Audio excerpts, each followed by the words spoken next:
Well, thanks, Sam. I love you, brother. Literally.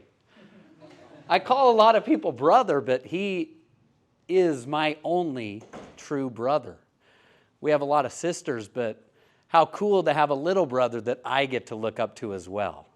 Like pretty fun to have somebody as passionate and driven as Sam. I remember one night we were driving down to Moab or somewhere for our annual boys trip, and years ago, before any of this ever started, he's like, I think I need to do something big. I think I need to change an entire industry.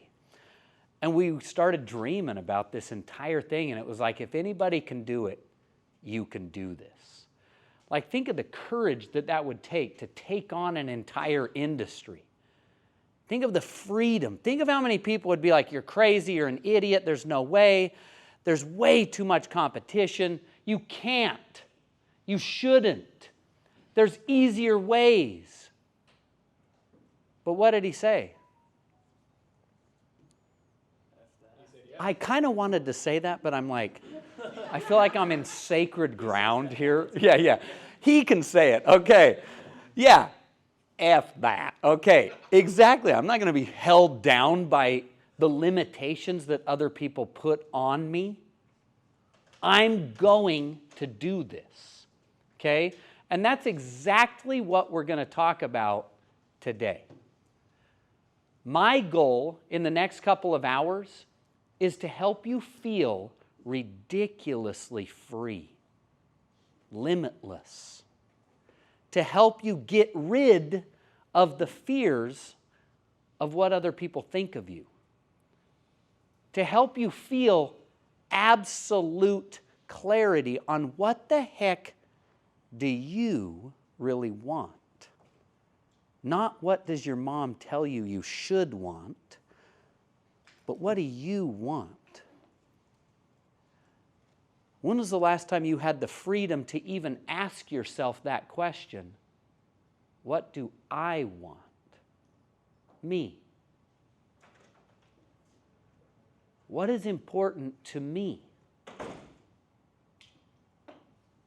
Because instantly we start thinking, well, so-and-so says I should do this, and the world says I should do this, and I should, and we bury ourselves under a big pile of should, and it stinks. So I'm going to give you guys kind of a very simple way to unleash freedom. How many of you would like to feel like you have freedom unleash? I would. I like this guy. Yeah. How many of you had fun on the hike, by the way, today? Yeah, my kids all went to that elementary school where you parked. That Sunset Pillbox hike is pretty legit. Did you guys see any whales jumping? No.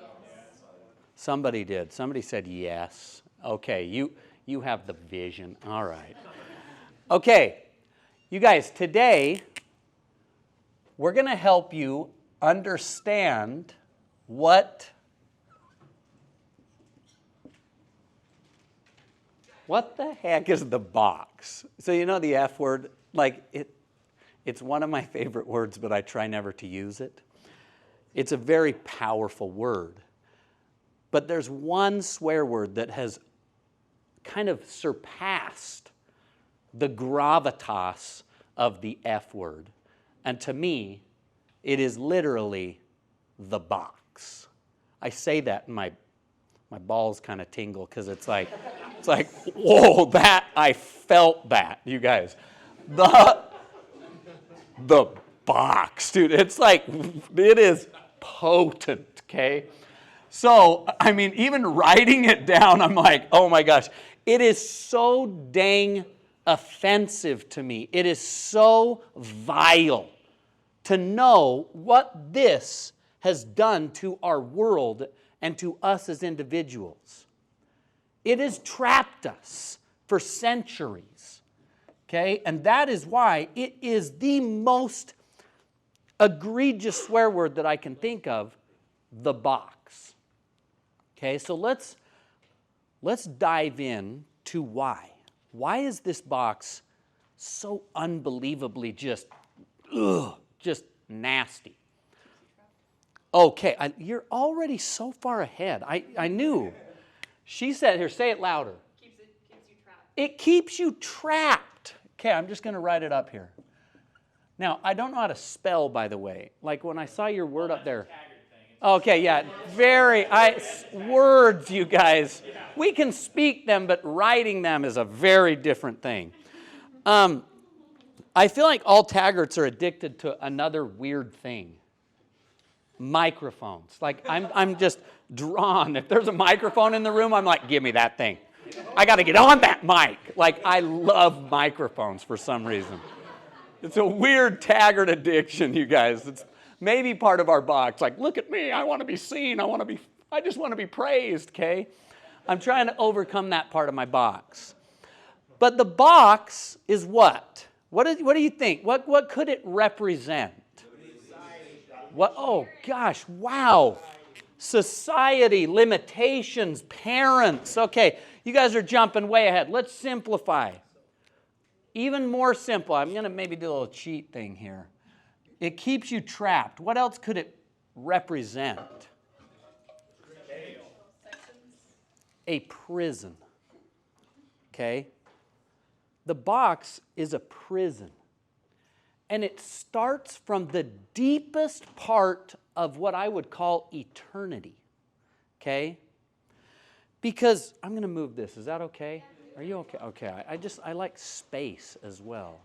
And since the board's here, I kind of want this space. I know. I feel very trapped in this. In the box. Jeez. Whoa. Gosh, okay, I apologize. You guys, the profanities are just coming out. All right. What's interesting, you guys, is the basis of all the universe. There is good, there is evil, there is light, there is darkness. Okay? There is an opposition to everything. The positive energy of the universe is driven by many different words. Some people say God, some people say source, some people just say positive vibrations. But there is this positive energy that fills half of all things. There is a negative energy that fills the other half of all things. Darkness, the devil, evil, ego, whatever you want to call it, it exists. Now, what is the motive? What is the difference between these two things? In my faith, we learned from a very young age that there was this war in heaven before this earth was ever created. And this war was over one thing. Anybody know what the Mormons teach about the war in heaven? What was it about? The ability to make your own choices. Okay. That's another F word, but what is it? In a different, freedom. That's a good word. Okay. So when you look at we're going to say the positive, freedom. What's the opposite of freedom? Prison. Yes. What's another word? What? Damnation. Oh, gosh. What? Sheesh, that just gets me. The box. Sheesh. Okay, yes. The box. We'll just call it the box. Prison, damnation, control. Okay? What's interesting, not to put you guys down, but this is going to be the negative side for a minute. I apologize to this half of the room, but on the negative side, the box, okay, it is the opposite of freedom. The negative energy, the vile, evil part of our universe wants what?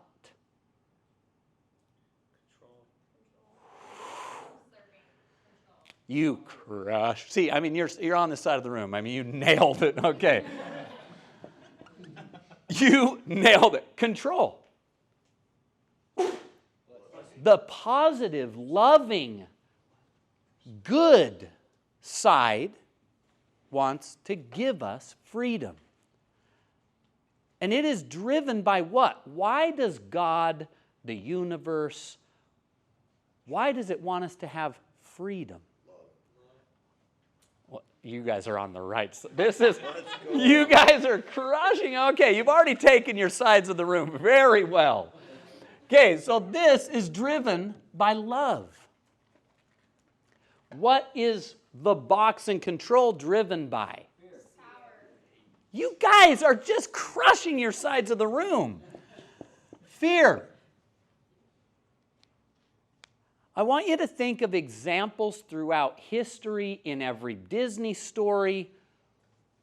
Give me some examples of how this box, fear, and control show up in our world. COVID. Moana. I love it. Moana. Tangled. Mother knows best. Mother knows best. Are you kidding me? She's trapped her in a freaking tower to use her and suck her power. No, it's too scary out there. You can't. You shouldn't. Oh my gosh, that's a great example. COVID, they just want to stick us in a box, shut everything down, and control the crap out of us. It's about fear and control. What else? These are great examples that I hadn't even thought of.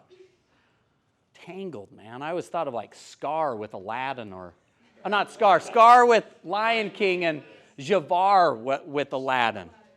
But what about Hitler? What did Hitler want? Teslas. Okay. Hitler wanted what? He wanted control. Okay. But what else does this want? What? Power. Power. If you look at all evil dictators, all evil rulers, every side of this part of the room, not done by choice, okay? Just happened to be my left side. I don't know why. Sorry, especially my brother and, D back there. It's like, oh, I'm sorry, you're on the evil side. It's okay. It's okay. It just happens, okay? It's just how it is. It's just good. Choose the right. That's just how it's done. Okay. So, you guys, this is the box in a nutshell, and we're going to talk about how it shows up in our own lives.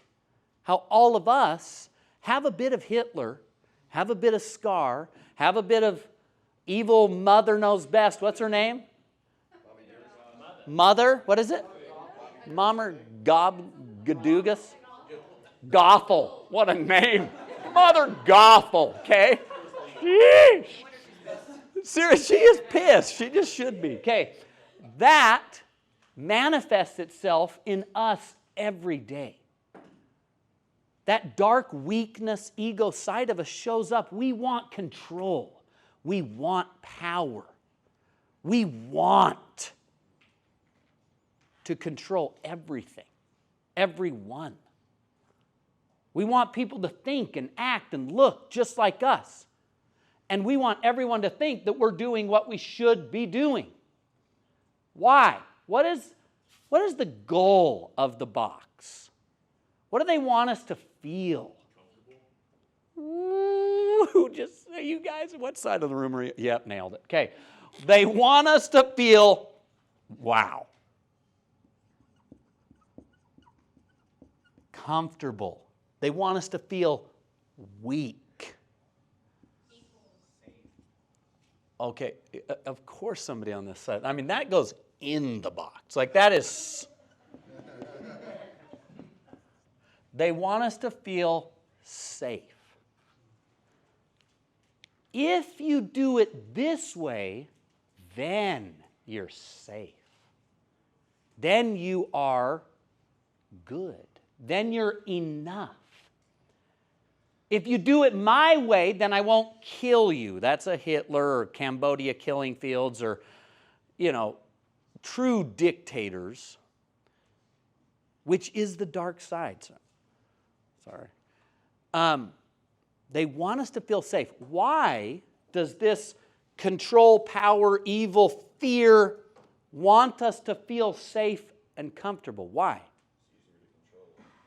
It is so much easier to control somebody if you make them feel safe. They need you. You got to do it this way or you're going to fail. Okay. It keeps people stagnant. Oh my gosh, it keeps you stagnant. Because when you're comfortable, how much do you grow? Somebody else over here said the box is damnation. You are damned. The minute you accept, oh, I feel safe and comfortable right here, what are you going to do? You're going to stay right there. It is total atrophy. You are done. You are so much easier to control, and you're done. You're like, okay, I've made it. I've learned all I need to learn. I've grown all I need to grow. This is how I'm going to stay.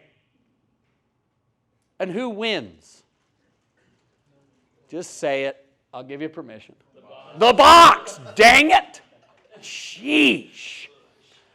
Oh, it's so vile. The box wins when we feel safe and comfortable. Seriously, those bars, that prison that we get stuck in, it totally damns us, okay? So, when you're in the box, what's happening? What are you feeling? Give me some examples of like how we might be in the box. What do you feel? What do you experience? Okay, that is interesting. You feel accepted. Oh, gosh. A little tingle again. Like I literally almost threw up in my mouth a little bit. Like how many of us, when we feel accepted, it's like, oh, that's safe? Yay, I finally am enough. Yeah. Huh? I feel guilty. Okay, you feel accepted. Guilt. Why guilt? Limitation. Because in the back of my mind, in my heart, I know I'm capable of so much more. Oh, that's deep. I think like distracted could be one. Oh, distraction. Limitation. I think pressure. Comfortably numb. Numb. Apathy. Less than. Okay, I was waiting. Who just said that? Dude. And now I'm going to weep because this one is a massive feeling of the box. He said you feel less than. Okay? When you're in the box, evil doesn't want you to get out. Hey, you're safe. This idea of, how do you spell enough? Is there an F? That's ish? Oh, is there an F? That's it. Oh, wow. I'm enough. Yay. Okay.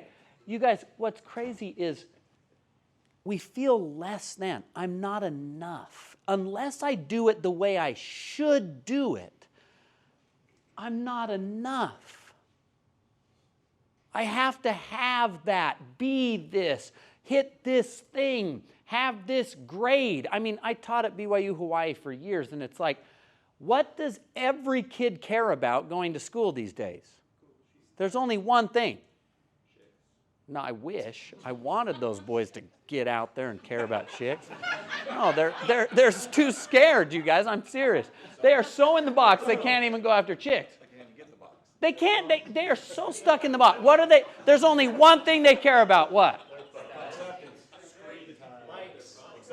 Oh, I almost wrote on the... They care about this. Grades. That's it. Nothing else matters to them but the grades. Why? Dude, not so often, man. Yes. That's what they said. No, you're absolutely right. It's just so, it's so vile, man. That's what they told they should do. You have to get good grades. They've been told that since they were 2 years old, especially the kids from Japan. I mean, they are like, It's insane. I taught entrepreneurship. So I'm just pleading with them to get out of the box. I convinced maybe 100 kids to drop out of school. Because it was like, yeah, dude, yes. Hey, look, you guys, okay, you get it. You get it. Because they have no idea what they're doing there. They're only there because they should. I'll just give you one example that crushed me, okay? Grades were so important to them. One day I'm teaching about the box. You know, I try to do that at the first of every class because I'm like, guys, you are so stuck if you don't get out of this box. And I said, when was the last time you did something fun? When was the last time you went and asked a hot chick out on a date? When was the last time you went and played at the beach? When was the last time you did something a little dangerous? And they're like, oh. I mean, they're like, oh, you know, they just froze. They didn't know what to say. So literally I said, okay, let's just do something easy. When was the last time you went to the beach? Who of you have went to the beach within the last week? Like 5 of my students. Now, you guys, of course. No, okay, you're like, do I get an A? Hey, I want an A. Okay, no, but you guys, yes, I love it. I love it. But guess what? Guess how many of my students had never gone to the beach?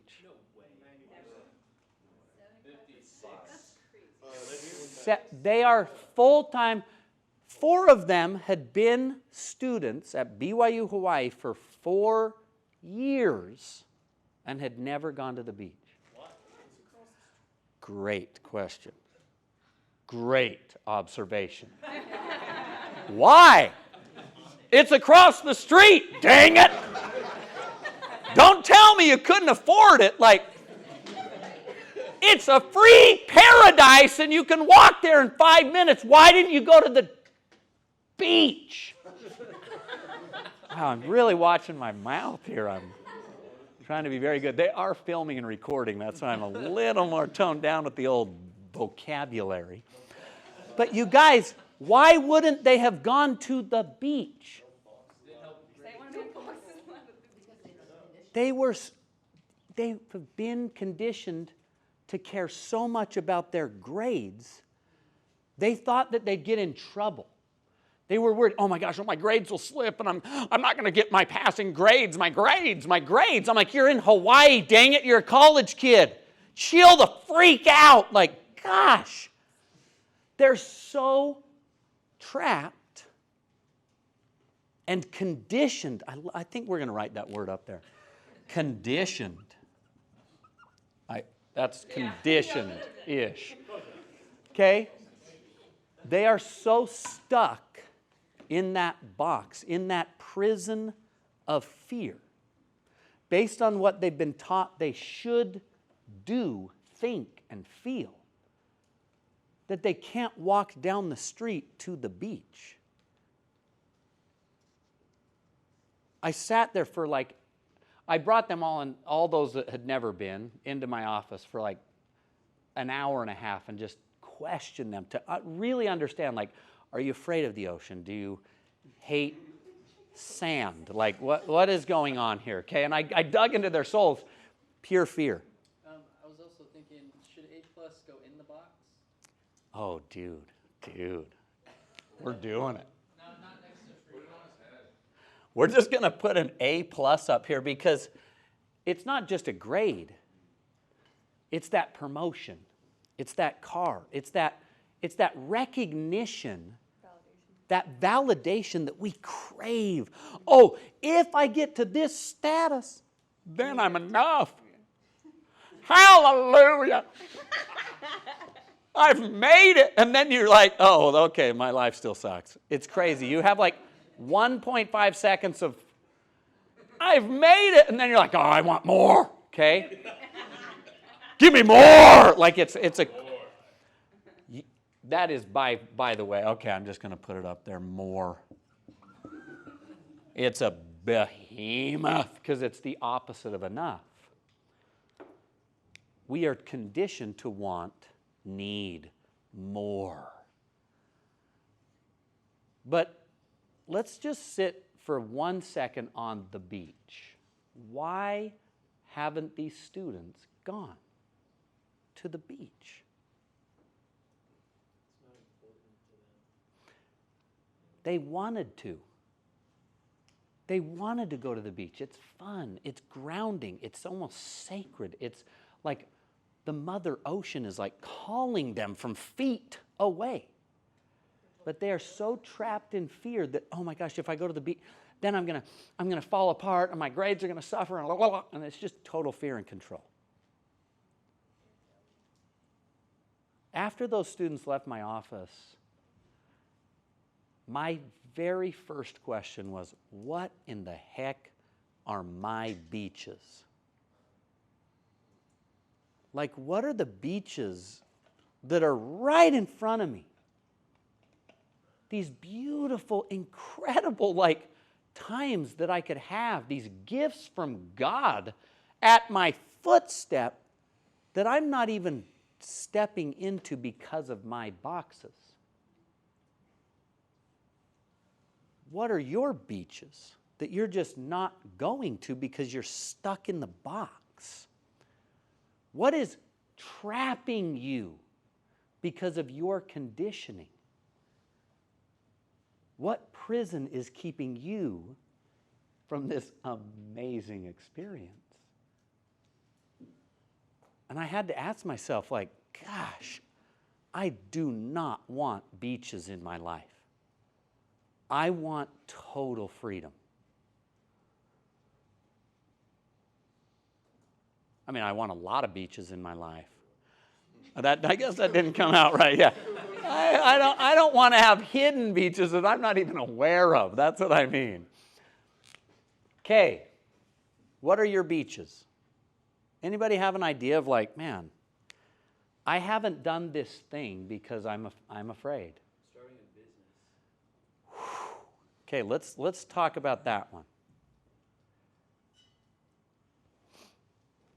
If the positive energy of the universe is freedom and love, faith, courage, hope, peace, power in a good way, why haven't you started a business? What are you afraid of? What fear is keeping you trapped in the box? What is it? Who said it? Failure. Okay, I knew that was coming, especially from this side of the room. So, if you ask, what are you afraid of, people? People always say, failure. Okay? Are we really afraid to fail? Being judged. Boom! None of us are really afraid to fail. We're afraid that we will be judged because of our failure. We are afraid of what other people will think if we fail. We're not really afraid of failure. Like, we did this woman's retreat up at my place, and this woman was scared to death of going paddleboarding. Okay, that was one of our, like, excursions. And I was like, really? Okay, so you're afraid to go paddleboarding. She's like, yeah, I'm from Arizona, and I've always wanted to go, but my friends are always inviting me, but I never went. And I said, really? So what are you afraid of? She's like, I don't know. I said, okay, so it's a paddleboard. Can you swim? Yeah, I'm a great swimmer. Oh. Are you afraid of heights? No. Well, okay, because if you fall off a paddleboard, how far do you fall? An inch and a half? It's not like you're falling to your death. Oh, okay. It's a minor little fall into the ocean. What was she afraid of? Judgment. She wasn't afraid of falling off. She was afraid of getting back on. She's like, I'm afraid that I'm going to look like a beached whale trying to get back on the paddleboard. I'm afraid of people seeing me in my swimming suit.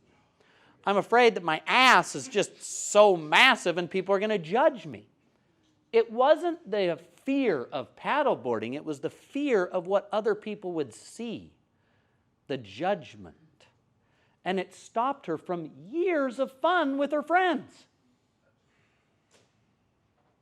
We're not typically afraid of failure. We are afraid. It is the biggest fear, is we're afraid of what other people think of us. It's not failure. It's other people.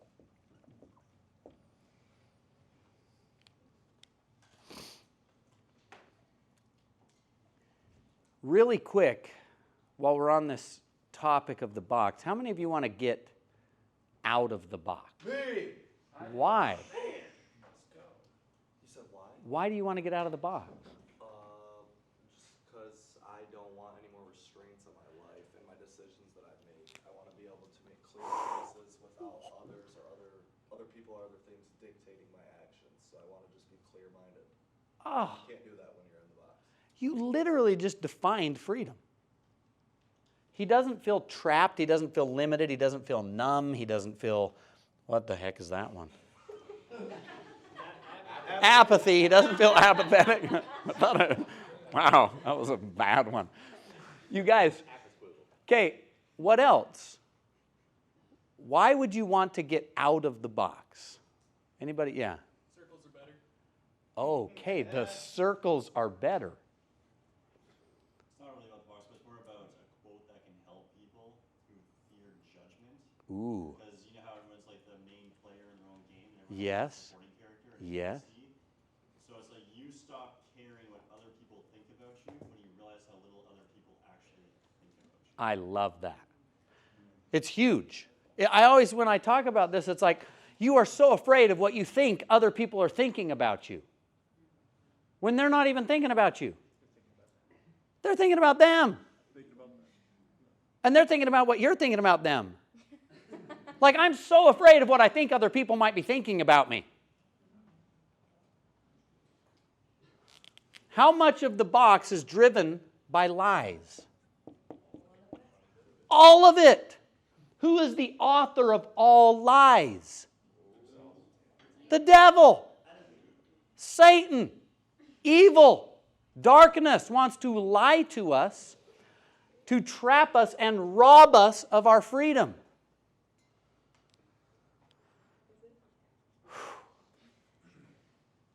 Any other thoughts before I move on to what actually puts us in the box? You guys. I was just thinking that it's kind of hard at times because, like, my parents, they meant well, they loved me. Their conditioning spoke to the controlling elements of their conditioning.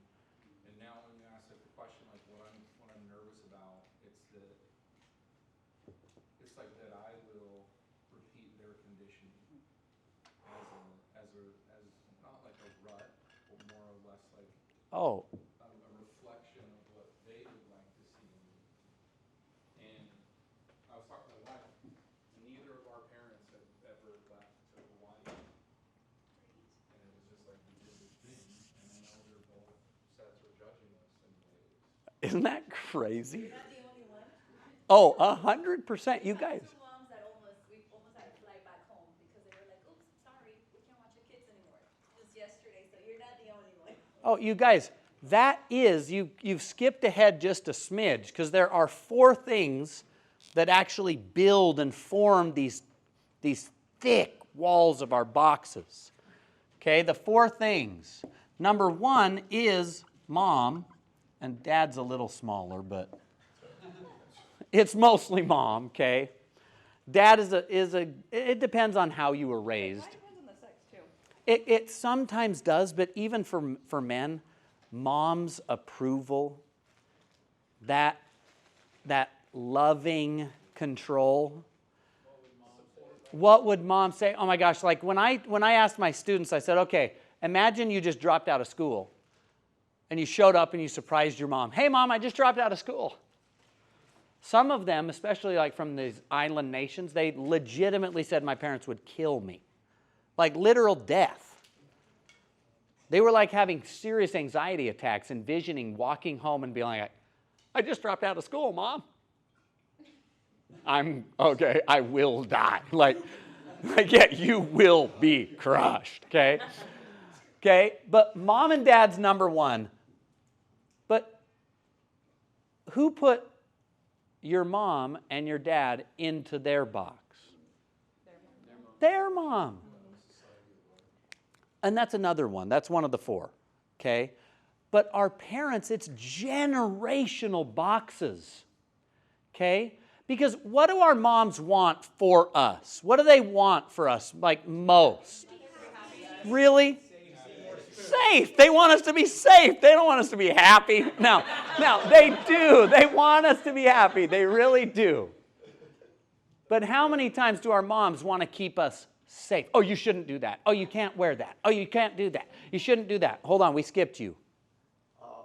Going back, I think that all the things that you labeled up there, the cliche is that the enemy, the devil, doesn't have to beat you. He just needs to distract you.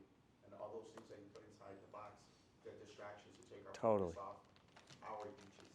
I love that.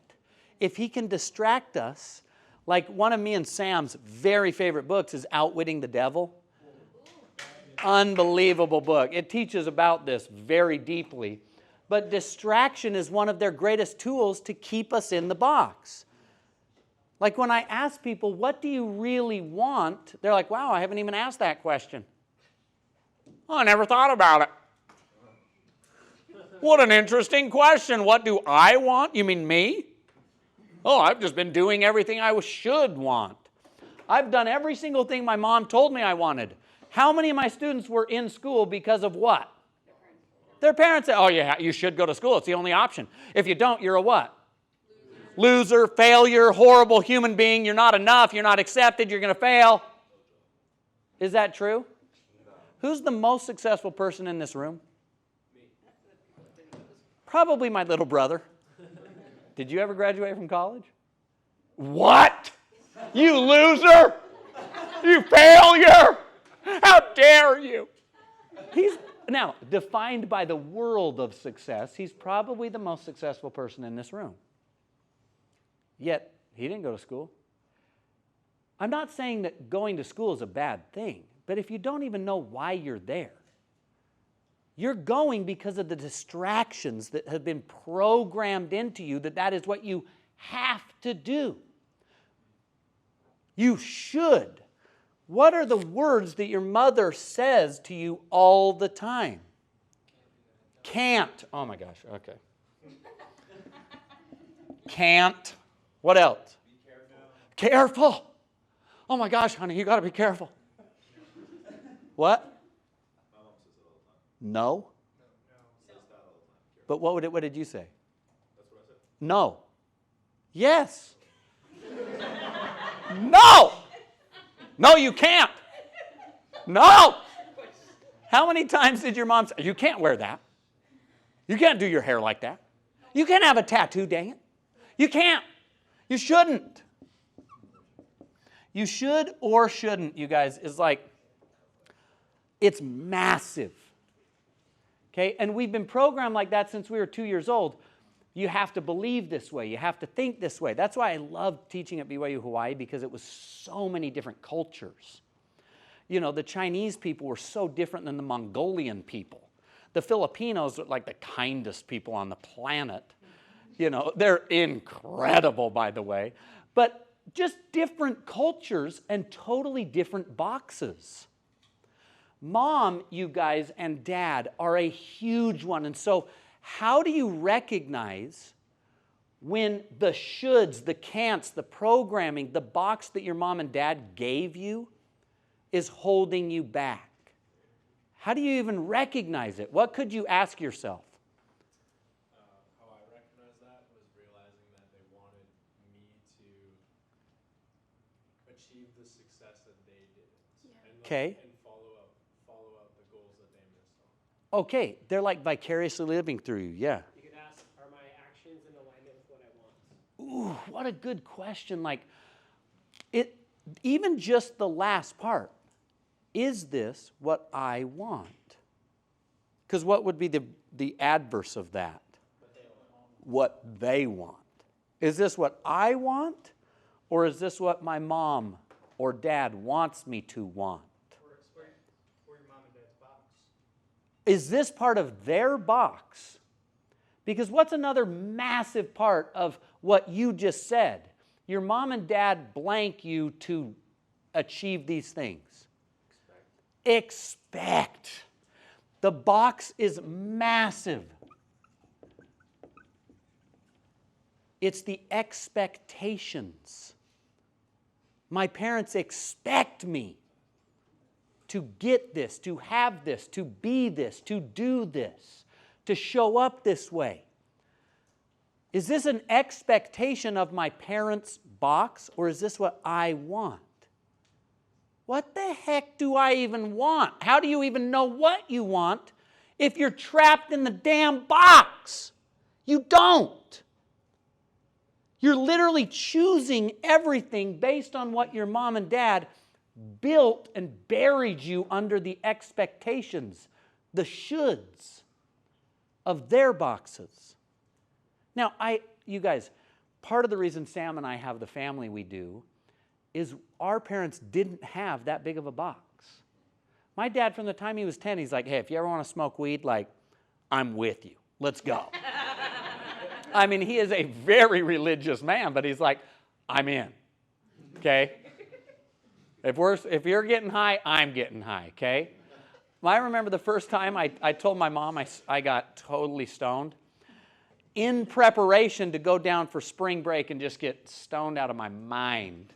I'm sitting at breakfast with my mom and 3 of my best friends who were planning a spring break trip that was just a let's get stoned trip, okay?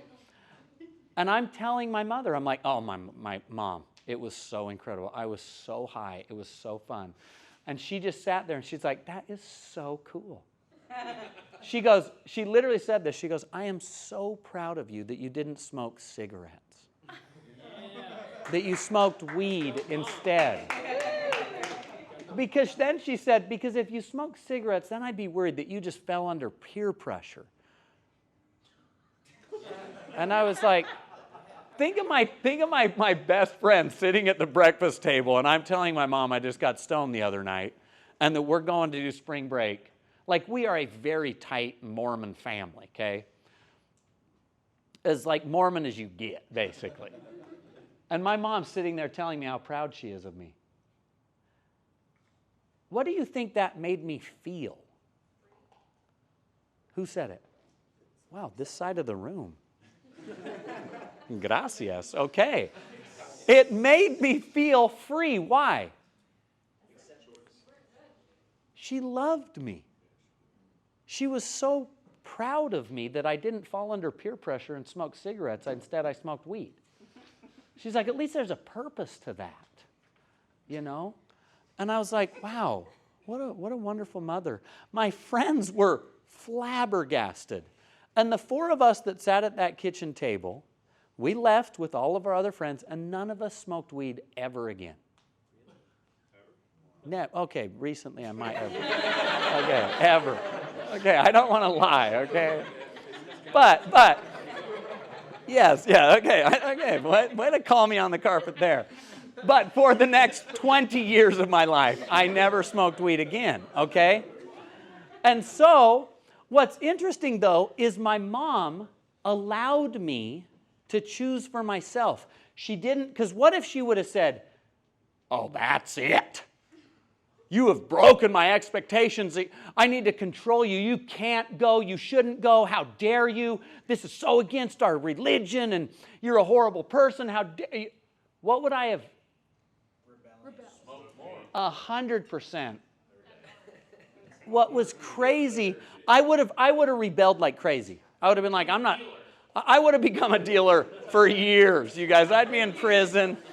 Like, it was a pivotal time in my life. And what else is so cool is it had like a compounding effect, because the 4 of us that were sitting at that table, we were the only 4 that didn't just get stoned all week down in Vegas and St. George. Like, it was life-changing for us because my mom showed up in love and freedom rather than fear and control. And it changed our lives. When we are seen and feel that freedom and love, we are going to choose an elevated path. It's how we were designed as these powerful beings. You know, it's interesting, my professors, other professors, when they heard I was talking about the box, they were so scared. They're like, oh my God, these students are going to go have sex and smoke weed, and they're going to do all these terrible things. They're all going to get kicked out of college. And none of them did any of that. They went out and they asked that cute girl out to on a date. They're like, I'm going to overcome my fear and I'm going to wake up 45 minutes earlier and work out. I was like, awesome. I'm going to go invest in that cool crypto. I'm going to go ask that girl out. I'm going to go get in this dance class that I'm so excited about. That my mom's pissed that I'm taking a dance class. I'm doing it. I'm going big, and it's like, wow, okay, Like, but what's amazing is they didn't go try and rebel. They wanted to finally do things that they wanted to do. Yeah. How do you do this as an employer? Okay, now that could be a whole different discussion, but here's my key in a nutshell. You have to have a clear vision. Because what that creates, you already said it, alignment. You find people that align with that vision and you say, let's go. The minute you give people freedom to go with you as a leader, and you all know where you're going, it is so dang powerful. And you're going to get there so much faster and so much more effectively than trying to control people to do what you want them to do. Without a clear vision, it's really hard to have that kind of freedom as an entrepreneur, as a leader, as a business leader, as a team leader. It becomes a we can do this. Let's go. Same with your family, your kids, your marriage, your relationships. That's why you guys are here. Let's go. You know what I mean? It's like, hey, and if this doesn't align with you, hallelujah, even better. I don't have to waste my time with you. You want to go somewhere else? Go. I'm not going to judge. I'll give you total freedom. You go do whatever the heck you want, but this is where we're going.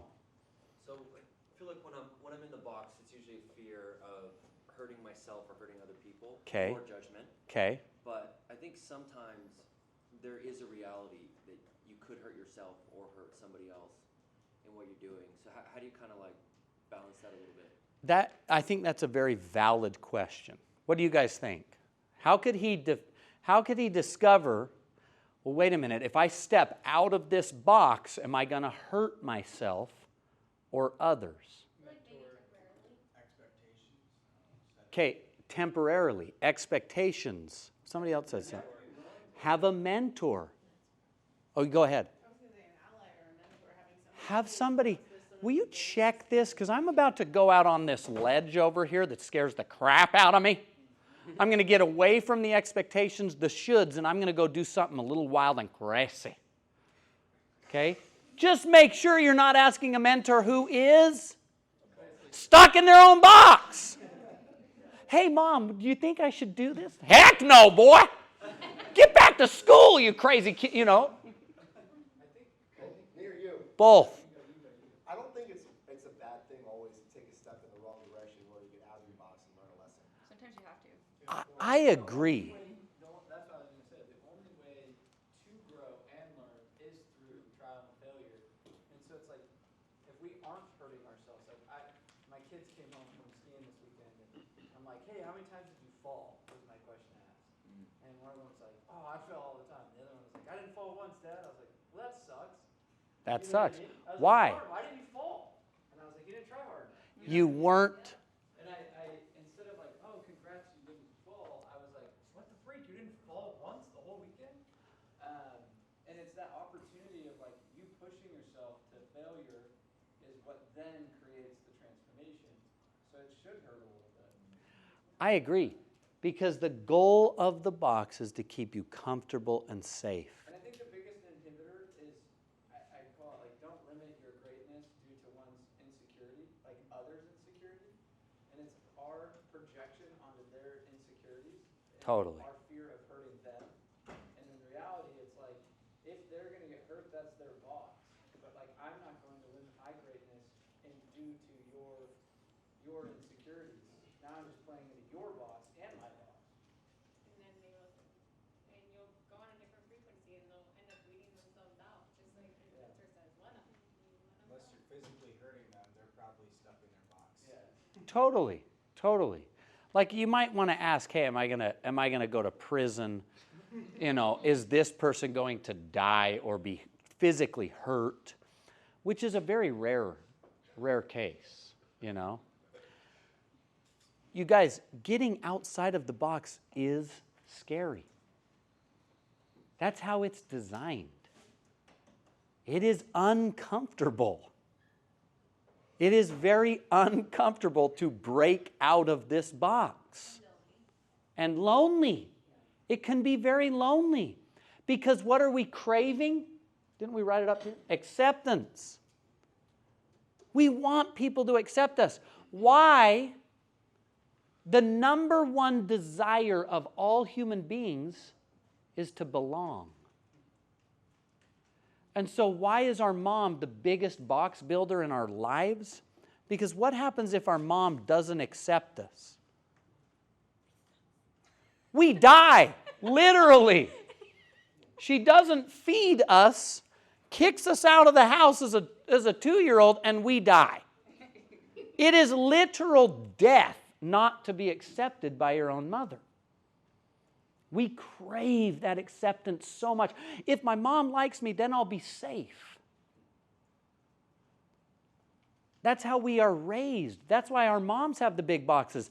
They love us so much, but they're trapped in their own box. That's why it's like you don't want to be in that same rut. You don't want to pass on these generational fears to your own children. How do you break those chains, break out of those ruts?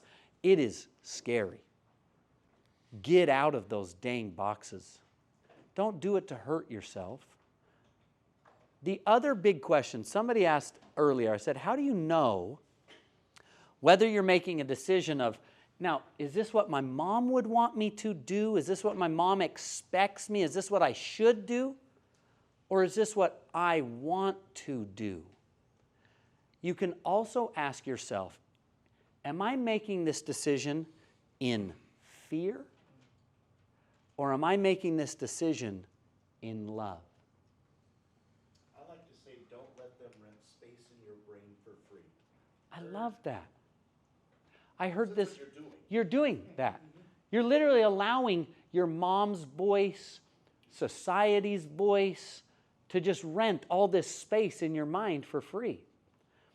I heard this the other day. I said, it was like worrying is like paying interest on a debt that you don't even owe. Just, oh my gosh, I'm worried about what they're going to think of me. It's like you're just paying all this money on something you don't even owe money on. When we allow what we think other people are thinking of us, it totally traps us in a box based on complete lies, and it damns us. I feel like also leading by example can help other people see how to get out of their own box. I love that. What's a good example? Give me an example of a good example. Authentically expressing yourself. Authentically expressing yourself.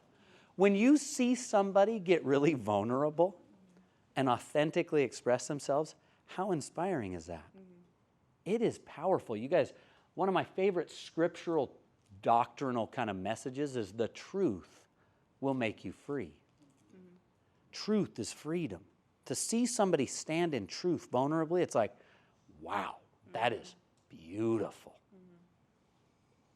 I think the fact that most, if not all of us, are in the door-to-door industry is like a big step of all of us getting out of our box. Totally. I know when I joined Vivint back in 2014, my dad's like, you're crazy, this is a scam, you're gonna be broke. And I was like, I'll show you. And I was like the top rookie of the year. So that's like anything worthwhile that I've ever done in my life, my dad told me I was crazy to do it, and I did it, and it worked out pretty well so far. I love that. I love that. Rich Dad, Poor Dad. That book changed my life, by the way.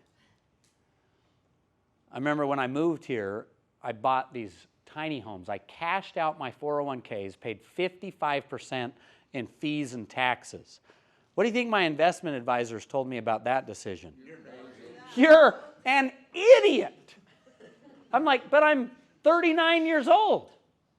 I don't want to wait till I'm 65 to have freedom. I want freedom now. And I bought tiny homes because my 401k was not giving me any freedom. There was no cash flow. I risked like crazy. I did something scary that could have hurt my family. But I bought something that created cash flow, and it literally gave me freedom. Those tiny homes generate $20,000 a month of just cash. What year did you buy you guys? 2020. And one of them I bought with Bitcoin when it was 58,000. It was like, boom! Like I totally lucked out on that. I did some crazy stuff. But the minute I realized all of these decisions in my life were so based on the box, I was on a quest to break out of that box and become free. I had to. I could not stay in that box any longer. Yeah. Just want to add something, not to paint our parents in a bad light. Like right now we have a lot of technology available to us, so we could get up to speed on a lot of things, and they probably were not as tech savvy. They didn't have AI next to them. Totally. They had YouTube to learn. However, I do think that also they're in their own boxes because they too want to get accepted. They don't want to be looked at as they failed at motherhood or they failed at fatherhood. They're being judged by their own peers. Big one. Family members. Big one. So they're not our enemies. Not at all. You guys, we have to give grace and love to our parents because I'm putting my kids in my boxes, 100%. My wife and her family, they have the biggest, thickest, gnarliest box I've ever seen in my life. It's why I'm writing a book about it. Like, it is next level, okay? Oh, crap. That's on recording. Good. Thank you. Delete. I don't want them to see that. No, who gives a flying hoot? The truth will make you free. You guys, our moms, for 2 reasons, put us in our box so vividly. Number one is they want us to be safe. And they believe by their boxes, if you do it this way, then you will be safe. If you dress this way, if you cut your hair this way, if you show up this way, if you take these classes, if you do this, then you'll be safe, then you'll be enough. I want to keep you safe. The other thing is I don't want to look like a failure as a mom. If you're a doctor, if you get a PhD, if you win that tournament, if you do this, then I look like a good mom. It's another huge part of the reason that they put us in a box. They want to be seen as good parents. So do we. Okay? Don't judge. Judgment is absolute control, power, guilt, shame, all of the crap that's in the box. The minute we start judging people, we're in our own box. And we're trying to put everybody else in our box. That's Hitler. Literally, you're being Satan himself. I think you shall do it this way because that's what I think. No, that is disgusting. That is power, vile box. So don't do it. Get out of judgment. It's sickening. Yeah. How did you go about finding out what your boxes were? Woo! Woo! How do you know what your boxes are? You got to get really uncomfortable. Trust me, I've done some things to get wildly uncomfortable. But before we go there, let's see what else puts us in the box. Okay, mom and dad are number one. Somebody said a number two. Society, culture, okay? Give me an example. Hawaiian culture, they grew up in an island, they're Polynesian, this is what they did and all they knew, and you think of like, even just the food here, like pineapple, Whew. just the way they eat, what they eat, how they It's unbelievable. You guys, generations of spam, and it's like, you're going to have heart attacks. Truly, I mean, you guys, I've started a peptide business that the government shut me down on because of control. And it's like these Polynesians would have freedom because they wouldn't have the food noise and the distraction. Think how Satan uses food as an addiction, not to have health and freedom. They can't even walk upstairs. You know, they're 450 pounds. I've got this young woman. She graduated high school 5 years ago. She's 450 pounds. She can't leave her house. You know, that is a box. That is a very large box. Yes, okay. Okay. But what else? Advertising. Advertising, okay, well, that's a whole different box, by the way. That's number 4. We'll just say it right now. Okay, number 4 is media. Media is a huge part of our boxes, but let's just stick with culture and society for just another minute. How else does our culture and our society put us in the box? What does it tell us? What does it tell us from a very young age? Basically, the world wants you to be a certain way, and if Yes. you're not, you're part of the out crowd. Then you're out. So it's like you gotta Exact. go to It's school, that acceptance. It's that enough. You got to drive that car. What does our society tell us is success? Money, fame, 401k. money, fame, and Status? power. Money, fame, and power. It's how our society, this Western culture, defines success. So who do we celebrate as the most successful people? Elon. What's his nuts? Yeah. Yes, I like that. Yeah, that dude. What's his nuts? Oh, yeah, Elon Musk. He's wealthy, famous, and very powerful. Yes, he's the man. Donald Trump. It's like we just celebrate. Even rock stars, movie stars, athletes, huge because they have it all. They have what we want, which is more. Our whole society is built on this. Our culture is, in order to be accepted, in order to be enough, you have to have more. Like, how many of you, the first year you made $100,000, that was like the ultimate goal? Like, I'm going to make $100,000. I'm going to be so dang successful. You're like, you're freaking out. And then what happened the minute you made $100,000? What happened? I want $200,000. And then you make $200,000, and then what do? I want $1 million. Somebody made $1 million. I'm going to make it. You guys, you have joy for like literally a fleeting fart in a hurricane. It's like $100,000. Yay! I want more. It is built. Oh, sorry. He's like taking out his headphones. He's like, wow, that got a little crazy there.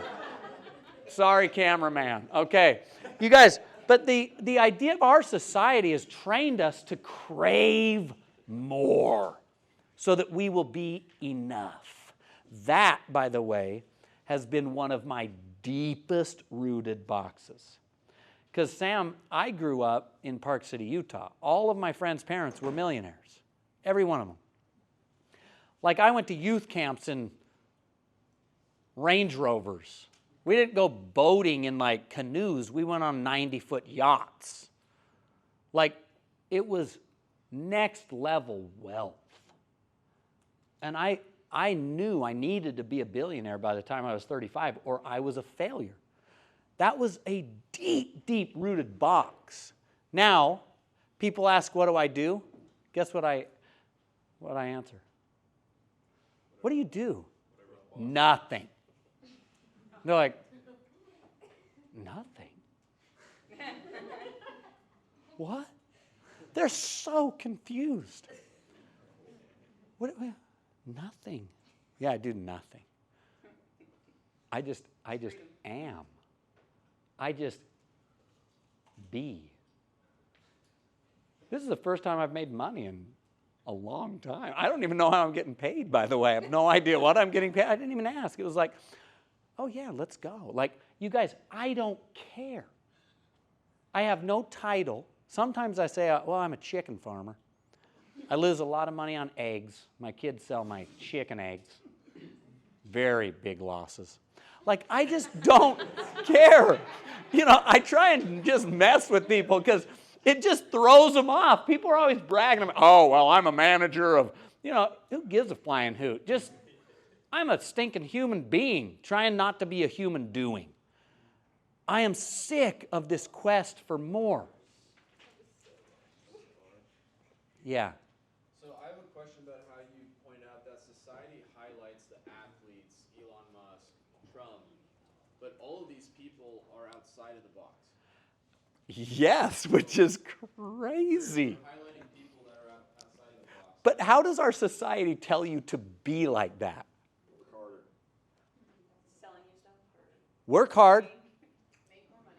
make more money, But how do you get there? What does our society tell us you need to have? Work a stable job. You got to get a good job. You got to go to school. Yeah, I mean, the Rockefellers, I mean, you guys are kind of my people with this weird conspiracy theorist. You're already out of the box. When you tell your dad, it's like, hey, Dad, thank you so much for your advice. I'm out. I'm going to make more money than you've ever made in one summer. You know what's funny about that is like my parents said like they'll see how much money I make, and they see like hundreds of thousands of dollars I make. And I bet you if somebody young asked them for advice, like, hey, like, you know, what would you do if you were me, knowing what you know now? I almost guarantee you they would still be like, go to university, get a degree, and get a good job. 100%. Yeah, even though they You're the anomaly. You're crazy. Well, I've got this one son.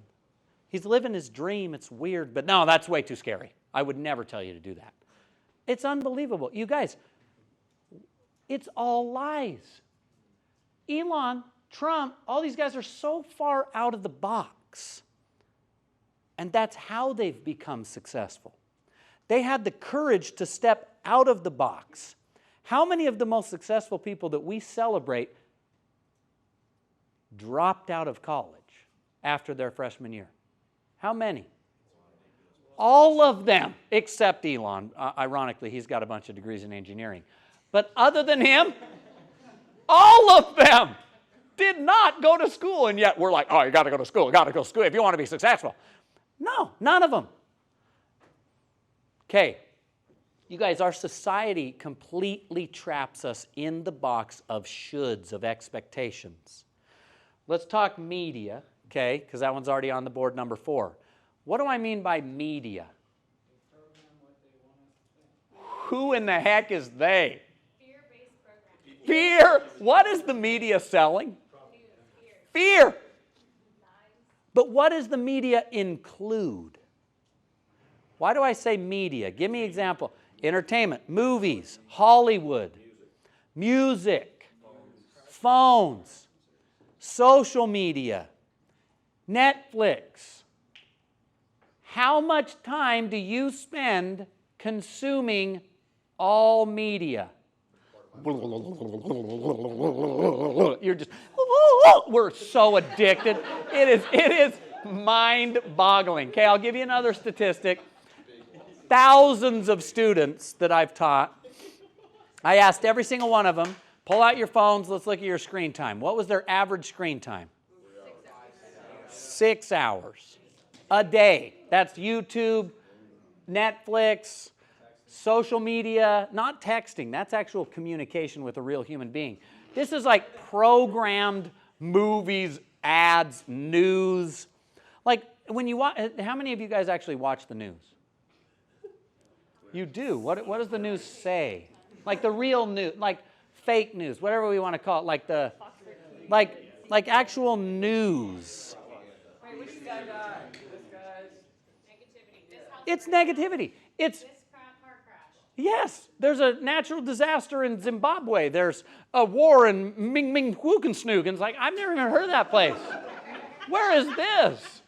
I don't think as human beings we were supposed to know every bad thing that's ever happened on this earth at the minute it happens.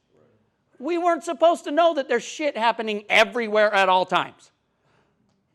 The media is like selling fear because that's what they want. They want eyeballs. They want control. Oh my gosh, you got to take this COVID shot. You're going to die if you don't take the COVID shot. How many times did you hear that? Ah, COVID shot, COVID shot. It's like, really? I was trapped on this island. You guys, I'm not kidding. I was golfing. Now, they closed the golf courses for crying out loud. Oh, God. Oh, no. They closed the beaches, but yet the bars were open. That was like really hard for me. I had never spent so much time in bars. It was weird. No, I'm joking. I didn't go. But it was just like, how do you close the golf courses, dang it? I saw this dude golfing by himself with his mask on. And I was like, I'm just like, what are you doing? You're 400 yards away from any human being.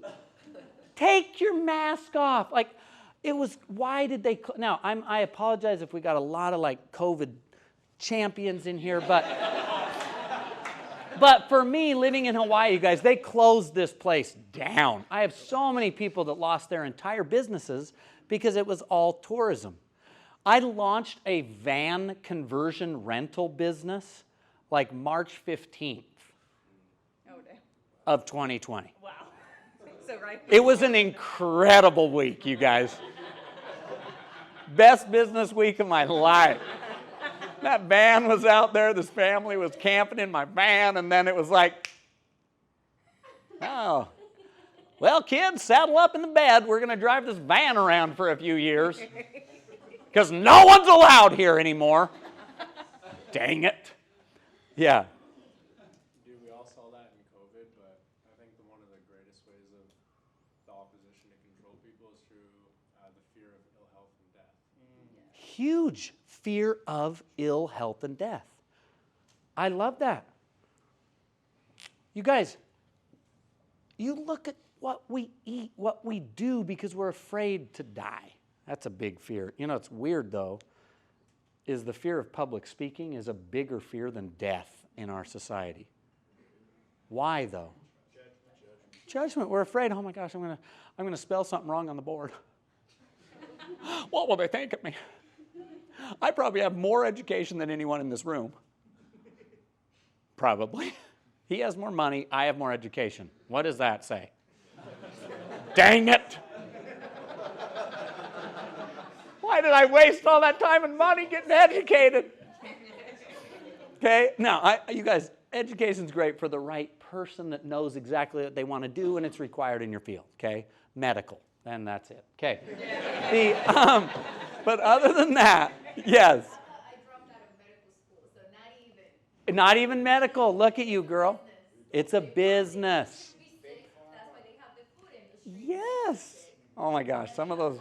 Yikes. It is crazy. Okay, only because of time, and I want you guys to have like an experience where you can say, what can I do to get out of my dang box? How can I recognize what boxes are keeping me trapped and stuck? How many of you feel like you want to be just stuck? No. Heck no. No. How many of you have the courage to be like, okay, I'm a big girl. I do. Yes, you do. I'm getting out. I love it. This guy does. He does. Okay, this one's also kind of sensitive, you guys, but really quick. Media, this was an interesting thing for my students, okay? 6 hours a day, just being fed by whatever. I believe that 90% of media is just fear. Okay, they're selling lies and fears to control us, to tell us what we should be doing, thinking, fearing, and how we should be showing up and how we should be thinking. But then I would ask my students, how many seconds did you spend listening to a higher power? How many seconds did you just sit in meditation, even just hearing your own inner voice, your higher self, that fearless, celestial being that is you? That wisdom, that love, that God that is inside you, or that is in the universe giving you truth and wisdom and power and advice and revelation and insight, encouragement from a source of pure love and freedom. Like, how many seconds did you sit listening to that voice? Guess what the average was? There was always like 1 or 2 kids in the class that was like, I did a minute. They would up the average by like billions of percent because almost all of them was 0. But way less than 1 minute. So when you have 6 hours daily where you are inviting media to fill your mind with whatever the heck they want to fill it with, and you're not allowing this source of love and light to help you recognize, what are my boxes? What are my fears? What do I want? How do I step out? How do I have the courage? How do I have the faith? How do I have just the ability to be free? How do I go start that business? What is holding me back? What do you want me to know? What do you want me to think? What do you want me to feel? Whether it's God or your higher voice, when you give not 1 second to that voice and 6 hours to that voice, no wonder you're stuck in a box. You're investing your time in just like, I want to build my box. Thicker and thicker and thicker. I want to make those walls of concrete, tungsten, whatever. Okay, you guys, anybody guess what the third one is? Yourself. Sadly, no. It's really, who said it? Religion. It's really interesting because whether you're religious or not, the religion of your culture impacts your box a lot. Okay, and I'll give you an example. Okay, in the Christian belief, okay, think of all the countries that are kind of led by Christian laws, beliefs, foundations. Our whole Western world is kind of a Christian belief. Well, the Christian belief, the very, very beginning is Adam and Eve. And what is Adam? What happened to Adam? He sinned. And what is wrong with us? We're all sinners. We are born as sinners. And we have to earn our way back to heaven. We got to earn it because we're sinners. And you're just like, that is bollocks. Amen. It's just not true. Okay? But the religion, the foundation of this deep religious background is that we are born as sinners and that we have to earn our way back. And that is why so much of our Western world is a very transactional relationship. It's interesting, if you go live in Guatemala or Nicaragua or the South or anywhere in the Americas, the transactions are very, like all the relationships are transactional. What can I get from you? How do we, I want your money and you want my services is very transactional. It's driven a lot of our belief systems and our boxes. But when you go to India, when you go to China, when you go to Bali, has anybody ever spent time in like Thailand or what is their like deep, deep rooted religious belief? They want to make sure everyone's having a good time. Hospitality, like they just want It to make is sure everyone's taken care of. karma. It's I am an eternally beautiful soul, and my whole job in life is just to be the best me. I need to remember the greatness that is me. And it's all based on like karma and how do I, so that I can come back as a more elevated being. Think of the difference in the fundamental belief system of the Eastern and the Western. You're born as a sinner that needs to earn their way back. You're born as an angelic goddess that just needs to remember how good you are. That drives so much of our box, okay? The religion, how many of you grew up in some kind of religion? Pretty religious, wow, a lot of you, okay? And what does the religion tell you? Do this or else. Okay. If you don't do this, what happens? You're going to burn in hell, not just go. Okay? Yeah. You don't just go to hell.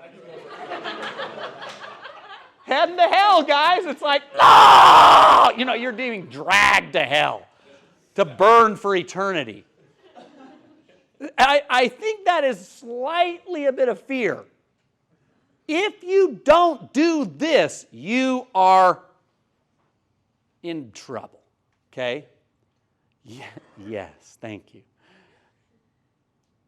There is a lot of weight and shoulds and boxes that are unhealthily developed by religion. Now, I am an incredibly religious person. I am as dedicated to my faith as anyone I know, okay? Like next level crazy to the point that it's weird, especially knowing my boxes. But I have decided to participate out of love, not fear. I don't do things because I should do them. I have been able to ask, do I want to do this? Is this something I actually want to participate in? Is this going to give me freedom and love and opportunities to give and serve? Or am I just doing this because I don't want to be kicked out? I want to be accepted. I want to be loved. I had this thought when you were saying that about religion. Do you think that it could be religious leaders kind of wanting the power and control? Because biblically, it says that even though we were born sinners, when you give your life to Christ, you live through full redemption and salvation, right? And it's mainly the leaders itself saying you're doing this wrong, outside of your own personal relationship with God. You basically just nailed it. Brilliant. Okay? Christ comes from full love and freedom. Okay, how did Christ live? Did he live in the box? Out of the box, for sure. How out of the box was Jesus? Everything he did was so out of the box. Who's they killed him for it? Oh, the religious leaders. Hey, you're not doing it this way. Whoa, you're too free over there. Whoa there, buddy. You're healing people? Too much love. You're loving people, dang it. You're hanging out in the strip clubs and what are you doing down there? Why are you going to these stupid, crazy idiots? Oh, I just wanted to heal them. On the Sabbath? No! Like they're freaking out. They couldn't handle how free and in love Jesus was. Jesus is like my favorite guru who was so out of the box. Okay? He was the greatest leader of freedom we've ever seen. And when I read, like, you're reading it right now, the autobiography of a yogi, they talk about Christ-like miracles. Christ is one of their heroes because he was so free. But the religious leaders, what does man or this side want? Control, power, and fear. How many people have been killed in the name of religion? Millions and millions. Right now. There are always wars about, I'm right. Dang it. My box, you need to get into my box. Oh, you're not Christian? Great, we're going to slaughter your entire community. You don't think and believe the way I do? Dead. That's not God. That's not Jesus. That is not divinity. That is evil, vile boxes wanting control and power. Okay? So how do you live inside a business, an organization, a family, a religion, a society? 10 minutes?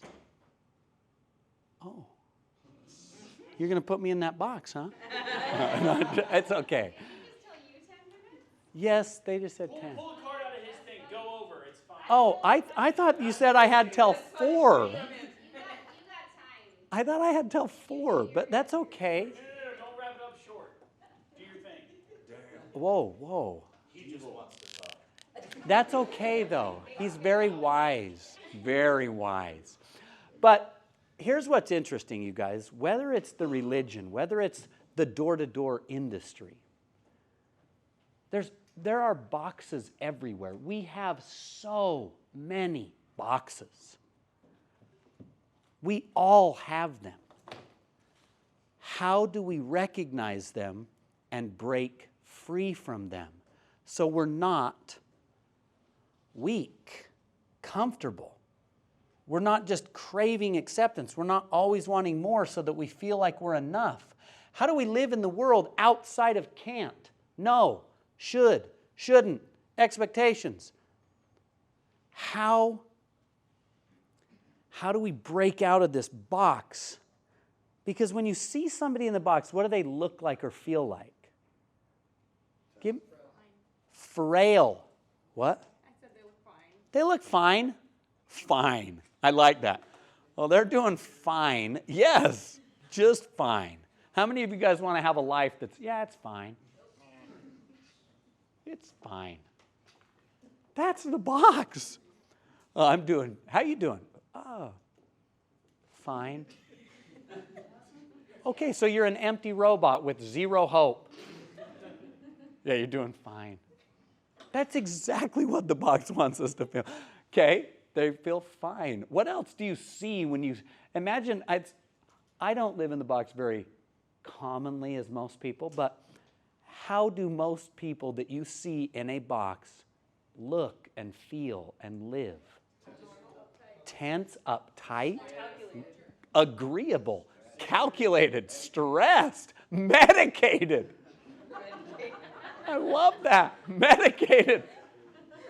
Fat, lazy, self-absorbed, defeated, broke, boring, quiet, shy, scared, addicted. To say that, like, I think the reason that, like, Jesus or any other character, whoever's outside the box, not to make this comparison, sorry, but I mean, Jesus and Elon, like these wonderful men. is that they know who they are and they don't care what other people think about them. Woo! So, like, as I was thinking about this, how does this apply to me? And the most success that I'm having in my life after, failure, dropping out of grad school and doing all this stuff is because now I don't care what anyone thinks of me. And now all this success is just a symptom of that. I don't really feel it was like luck or opportunity. I feel like I had to learn those things to get to the point where I was just like, I don't care now. I'm over that. And so now these opportunities kind of come as a result. Is this I don't care thing, is that an F-U arrogance thing? No, It's not. I know who I am inside. That's power. That's freedom. What did Christ say? One of his most common things that he would say is, I am. I am. What does that mean? He knew exactly who he was. Fearless and in love. I like that. Just the sizzle on that. Just a gift. True, though. If you want to be free, you have to know who you are. Until you know who you are, you're literally going to be trapped in everyone else's boxes of, well, maybe I should. I mean, they think I think they think I should be doing this. Well, I should. Man, you got to get out from under that pile of should. We are shoulding all over ourselves all day. It is sickening. Okay? I think there's a scene in The Matrix where a character realizes that he is in the box. He is in the Matrix. Yes. That there's a lot of people that they are in the box, they know they're in the box, and they want to stay in the box. But that's why I commend everybody here, because they're putting forth an effort to surround themselves with other people where they could be mentors or mentees, and surround themselves with people that realize that there's a box and they don't want to be inside the box. Not everybody's going to want to be out of the box. No. I love that. Because the box is comfortable. When you even recognize I'm in the matrix, I'm in the box. Well, I'm okay. I'm fine. I'm okay being fine. I'm okay being numb. That is not who this room is made up of. It's not who you were designed and created to be. I read a quote recently that's really resonated with me and relates a lot to this. It's, in order to find who you are, you must first know who you are not. And I think I love that. a lot of us are realizing that we're not that box. You are not. You guys, you are not designed to be robotic prisoners, trapped in the box. It is not who you were created to be. You were created to be magnificent, free, powerful beings. And so what I want you to do, if we have time, is I do want you to think for just a minute, who am I? The real me. Not the second you think, oh, is that out of fear? Is that out of expectations? Is that what they think? They think I should do. Get rid of all box and just take 5 minutes right now. And I just want you to think of one thing that you know, this is who I am. If you can even come up with one thing that I am. Okay, Jesus would say, I am peace. I am light, love. Who are you? What is one of your gifts of greatness? Something that makes you majestic. Something that you can literally count on when you're in fear to say, no, no, no, that is not who I am, because I am courage. It's not something I have. It's not something I'm doing. It's who I am. It is a gift inside of me that is endless. Spend the next 5 minutes digging into your soul to say, who am I? What is one of my gifts? Okay? And I'll just sing for you while we do it. No, I'm joking. I was gonna say, is there music or something we can turn on, or just something peaceful? Probably no words. Yeah. Just feel, you guys, tone out all other voices. Tune out all the distractions of the box and tap into your higher self. To know oneself is to know God. Know the God within you. What is that being?